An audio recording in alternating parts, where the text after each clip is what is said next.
আজকে বই নিয়ে গল্প করব। তবে বই নিয়ে গল্প করার পাশাপাশি আজকে একটা সিনেমা নিয়েও গল্প করব, এবং এই সিনেমাটা বইটার গল্প অনুযায়ী তৈরি করা হয়েছে। যে বইটা নিয়ে কথা বলবো সেই বইটা হচ্ছে সুবোধ ঘোষের লেখা শুনো বড় নারী, এবং এটা থেকে যে সিনেমাটা তৈরি করা হয়েছে তারও একই নাম। সিনেমাটা পরিচালনা করেছেন অজয় কর এবং অভিনয় করেছেন উত্তম সুপ্রিয়া জুটি। তো এটা মূলত আমাকে একটা হোমওয়ার্ক দেওয়া হয়েছে যে আমাকে আগে মুভিটা দেখতে হবে এবং তারপরে বইটা পড়তে হবে, এবং তারপরে হচ্ছে এই দুইটার মধ্যে একটা তুলনামূলক বিশ্লেষণ করতে হবে যে কোনটা ভালো লাগলো, বেশি ভালো লাগলো এবং কেন বেশি ভালো লাগলো। তো সিনেমাটা দেখলাম, দেখার পরে বইটা পড়লাম। বইটা আমি হার্ড কপি জোগাড় করা যায়নি, যার কারণে আমাকে পিডিএফ দেওয়া হলো বইটা পড়ার জন্য, এবং আমি পিডিএফ আসলে পড়তে একটু কষ্টই হয়। তারপরে হচ্ছে আমি পিডিএফটা পড়লাম, এবং পড়ার পরে কিছু বিষয় আমার মনে হলো যে হ্যাঁ, একটা তুলনামূলক আলোচনা অবশ্যই হওয়া উচিত, এবং যে যে বিষয়গুলো আমার মানে মোটা দাগে চোখে পড়লো সেগুলো নিয়ে একটু কথা বলি।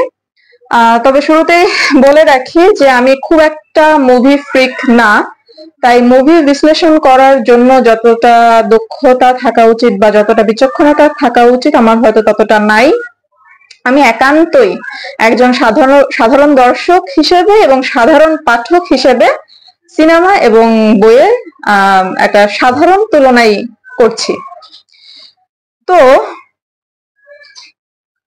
আমার কাছে মোটা দাগে যে বিষয়গুলো চোখে পড়েছে তার মধ্যে একটা বিষয় হচ্ছে এই যে শুনো বড় নারীর যে নায়ক চরিত্রটা, এই চরিত্রটা হচ্ছে সিনেমা তো শুরুর দিকে দেখা যায় যে সবার উপকার করে বেড়ায়, কিন্তু এই সবার মধ্যে হচ্ছে একটা নির্দিষ্ট শ্রেণী হচ্ছে সিনেমাতে বেশি মানে ফোকাসড হয়েছে।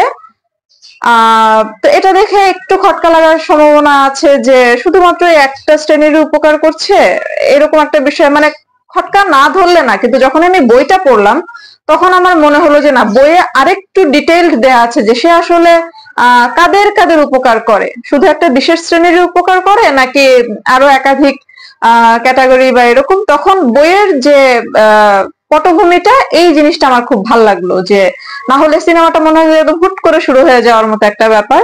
সিনেমাটা ভালো, কোনো সন্দেহ নেই, কিন্তু বইয়ের যে আরম্ভটা, বইয়ের যে প্রাথমিক পটভূমির যে বুননটা, এটা আমার কাছে বেশি ভালো লাগলো।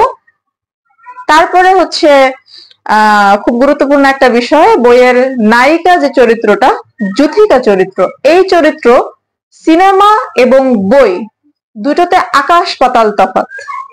মানে আমি যখন সিনেমাটা দেখলাম, সিনেমার যে নায়িকা সুপ্রিয়া যে চরিত্রটাতে অভিনয় করলেন, যুথিকা চরিত্রটা খুবই ব্যক্তিত্ববান মনে হলো, এবং নায়িকার সাথে নায়কের যে যোগাযোগ বা পরিচয়ের যে বিষয়টা, সেটা মুভিতে যেভাবে দেখানো মানে সিনেমাতে যেভাবে দেখানো হয়েছে, এই বিষয়টা আমার কাছে বেশি অ্যাকসেপ্টেবল লাগলো। কিন্তু বইতে যেভাবে দেখানো হয়েছে, বর্ণনা করা হয়েছে, বইয়ের যুথিকা চরিত্রটা মানে একদমই ব্যক্তিত্বহীন একটা চরিত্র, এবং সম্মান তো করা যায় না, রীতিমতো রাগ লাগছিল যুথিকা চরিত্রটার উপরে। একদম শেষ পর্যন্ত পড়ার পরে যুথিকা চরিত্রটাকে ভালো বলার, ভালোবাসার কোনো সুযোগই নেই।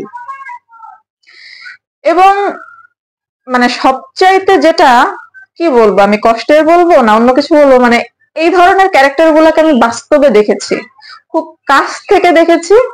আর এই কারণে যে মনের মধ্যে যে একটা ঘৃণা ছিল এই মানুষগুলোর প্রতি, এই ক্যারেক্টারটাই এই সিনেমার এই যুথিকা ক্যারেক্টারটা, সিনেমার না, আমি দুঃখিত, বইয়ের এই যুথিকা ক্যারেক্টারটা পড়ার পরে আমার ওই সব মানুষগুলোর কথা আবার মনে পড়লো, এবং এই ধরনের মানুষের প্রতি যে ঘৃণাটা, সেই ঘৃণাটা আমার মনে হয় যে আবার মানে আগুনে ঘি ঢালার মতো।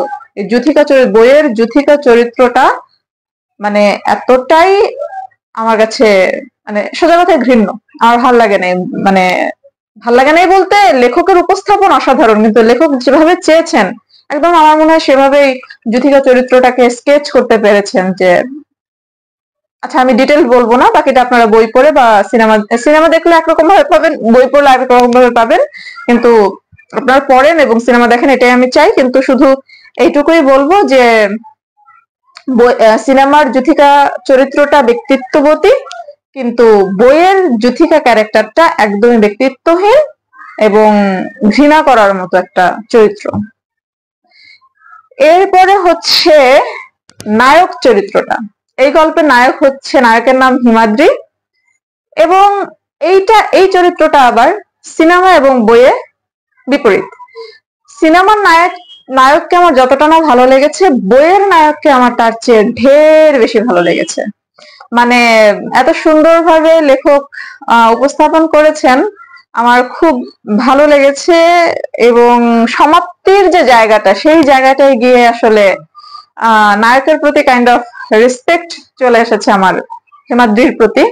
এবং একটা ইন্টারেস্টিং ব্যাপার হচ্ছে, আমাকে যিনি এই সিনেমাটা সিনেমাটা দেখতে দিয়েছেন এবং বইটি পড়তে বলেছেন, তিনি জানিয়েছেন যে আমাদের হুমায়ুন আহমেদ তার যে হিমু চরিত্রটা সৃষ্টি করেছেন, তিনি নাকি হিমু চরিত্রটা সৃষ্টির ক্ষেত্রে সুবোধ ঘোষের এই শুনো বরনারী বইয়ের হিমাদ্রি চরিত্রটা থেকেই ইন্সপায়ার্ড হয়েছেন। তো আমি যখন সিনেমাটা দেখলাম, আমার কাছে মনে হয়নি যে এর সাথে হিমুর কোথায় মিল আছে, বা এটা দেখে কিভাবে হিমুর জন্য ইন্সপায়ার্ড হয়। তো আমি আসলে বুঝলাম না। কিন্তু যখন আমি বইটা পড়লাম, তখন আমার মনে হলো যে না, ঠিক আছে, এই চরিত্র থেকে হিমু চরিত্রের মানে পুরোপুরি ইন্সপায়ার্ড না হলেও আইডিয়া আসা সম্ভব। বিশেষ করে সমাপ্তির যে জায়গাটা, সেই জায়গাটাতে এই বইয়ের হিমাদ্রি চরিত্রটার একটা বড় বৈশিষ্ট্যের সাথে হিমু চরিত্রের মিল আছে। এবং এই বইয়ে হিমাদ্রির ডাকনামও কিন্তু হিমু, সবাই তাকে হিমু বলে ডাকে, হিমু, হিমুদা এভাবে ডাকে। তো সেক্ষেত্রে নামকরণের বিষয়টা এখান থেকে তিনি নিতে পারেন। হুমায়ুন আহমেদ শুনো বরনারী বইয়ের হিমাদ্রির ডাকনাম হিমু থেকে তার হিমু চরিত্রের নামকরণটা নিতে পারেন, এটা হতে পারে। এবং ওই যে বললাম যে একটা বিশেষ বৈশিষ্ট্য খুব করে মিলে গেছে। এবং আমি আরো স্পেসিফিক ভাবে বলি, ময়ূরাক্ষী বইয়ের শেষটার সাথে এই শুনো বরনারী বইয়ের যে শেষ, এবং এই দুইটা জায়গায় নায়কের যে কর্মকাণ্ড, তার সাথে অনেকখানি মিল আছে। তো আমার মনে হলো যে হ্যাঁ, এটা সম্ভব যে হুমায়ুন আহমেদ বইয়ের শুনো বরনারী বইয়ের হিমাদ্রি চরিত্র থেকে হিমু চরিত্রটা অনুপ্রাণিত হয়ে লিখতে পারেন, এটা অ্যাকসেপ্টেবল। তো দুইটা চরিত্রের মধ্যে বইয়ের হিমাদ্রি চরিত্রটাকে আমার সিনেমার হিমাদ্রি চরিত্রের চেয়ে বেশি ভালো লেগেছে। তারপর গল্পটা যেভাবে বেড়ে উঠছে, সেই বেড়ে ওঠা এবং ক্লাইম্যাক্সে পৌঁছানো এবং যে সমাপ্তি, এবং সিনেমাটা শুরু হওয়া, ক্লাইম্যাক্সটা জানা বাঁধানো সমাপ্তি, এই দুটোর তুলনা করলে আমার কাছে বইটা বেশি ভালো লেগেছে, কারণ বইটা ডিটেইলড। আর আরেকটা ব্যাপার হচ্ছে, বইটাকে আমার মনে হয়েছে একদম কি বলে, এখানে জোর জবরদস্তির কোনো বিষয় নাই, কিন্তু সিনেমাটাকে আমার মনে হয়েছে যে আরোপিত, মানে আমার নায়ককে সুখী দেখাতে হবে, এটা আমার জোর জবরদস্তি করে হলেও সুখী দেখাতে হবে। এবং এটার জন্য বইতে নাই এমন একটা ঘটনাও নায়কের জীবনে নিয়ে আসা হয়েছে সিনেমায়।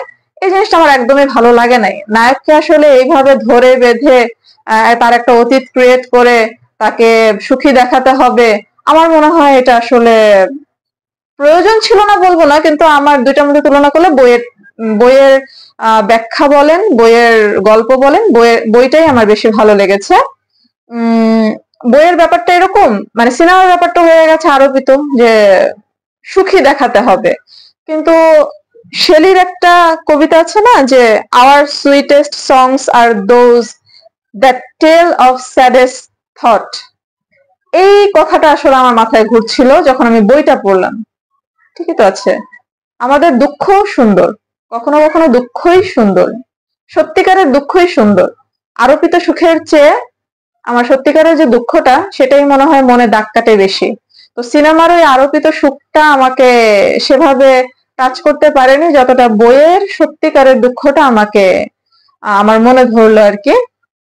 তো এই জায়গাটাতেও আমি বইকে সিনেমার চাইতে অবশ্যই এগিয়ে রাখবো।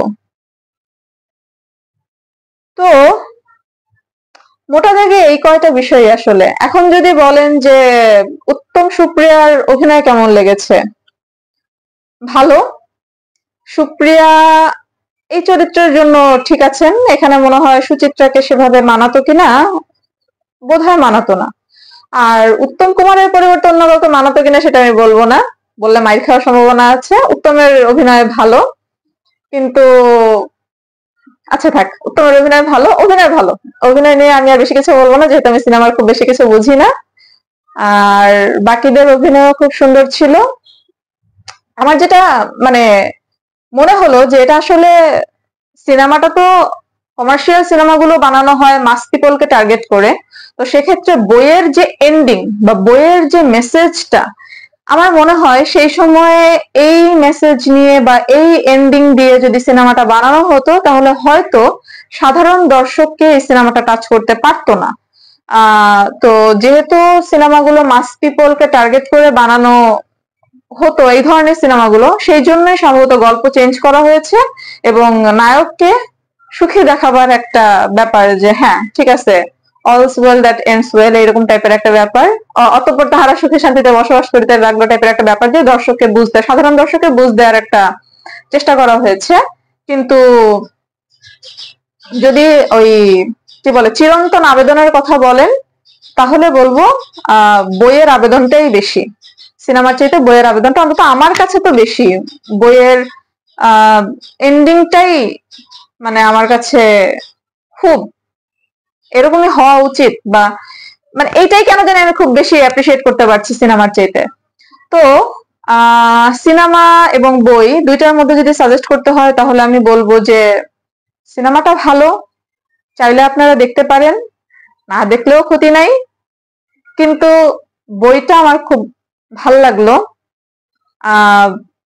আপনারা বইটা পড়বেন। মানে আমি দুইটার মধ্যে যদি আমার সুপারিশ করতে হয় তাহলে আমি বইটাকে সুপারিশ করব। আর যদি এই যে এরকম ভাবে দুইটা তুলনা করতে চান তাহলে হচ্ছে সিনেমা এবং বই দুটোই দেখবেন এবং পড়বেন, এবং আপনাদের মতো করে আপনারাও একটা বিশ্লেষণ দাঁড় করাতে পারেন যে কোনটা আপনাদের কাছে বেশি ভালো লাগলো।